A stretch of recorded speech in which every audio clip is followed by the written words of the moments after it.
بسم اللہ الرحمن الرحیم۔ اعوذ باللہ من الشیطان الرجیم، بسم اللہ الرحمن الرحیم۔ ہفتے میں کتنی بار ہم بستری کرنا جائز ہے؟ شرعی حکم کیا ہے؟ تو شرعی حکم یہ ہے کہ ہم بستری کرنا جو ہے وہ معین نہیں کیا گیا کہ ہفتے میں اتنی بار کیا جائے یا مہینے میں اتنی بار کیا جائے۔ یہ انسان کی صحت پر ڈیپینڈ کرتا ہے۔ اگر اس کی صحت ہے تو جتنی بار کرے، شرعی حوالے سے کوئی ممانعت نہیں ہے۔ اس لیے اس ویڈیو کو لائک کریں، ہمارے چینل کو سبسکرائب کریں اور بیل آئیکن ضرور پریس کریں ہماری نیو ویڈیو سب سے پہلے دیکھنے کے لیے۔ جو حکم ہے نا کہ بیوی اگر نفلی روزہ رکھنا چاہتی ہے تو شوہر کی اجازت کے بغیر وہ روزہ نہیں رکھ سکتی، نفلی عبادت بھی نہیں کر سکتی۔ شریعت نے کہا کہ جب بھی شوہر چاہے تو بیوی سے ہم بستری کر سکتا ہے، اس میں کوئی ممانعت بھی نہیں۔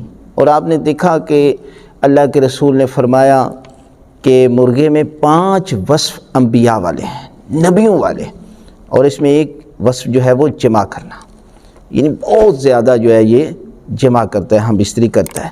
تو اس لیے زیادہ سے زیادہ جو حد بتائی گئی ہے کہ 4 مہینے کے اندر ایک دفعہ کرنا جو ہے وہ میاں بیوی کا ہم بستری کرنا واجب ہے۔ لیکن آپ ہفتے میں 2 دفعہ 3 دفعہ، بلکہ حکم تو یہ ہے کہ شب جمعہ کی بڑی فضیلت ہے، یعنی کم از کم بندے کو ہفتے میں اگر جوان ہے، صحت مند ہے، تو ہفتے کے اندر کم از کم ایک دفعہ، تاکہ وہ جمعہ کا غسل کرے۔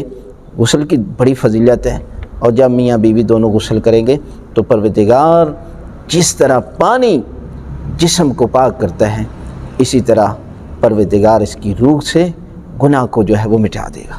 لہذا اس میں کوئی حد نہیں ہے کہ آپ ہفتے میں کتنی دفعہ، مہینے میں، یہ انسان کی صحت پر ڈیپینڈ کرتا ہے۔ اگر وہ جوان ہے تو جتنی بار، اور اگر کوئی بیمار ہے یا کسی بیماری کی کیفیت میں ہے تو اسے کم از کم 4 مہینے کے اندر ایک دفعہ ہم بستری کرنی چاہیے۔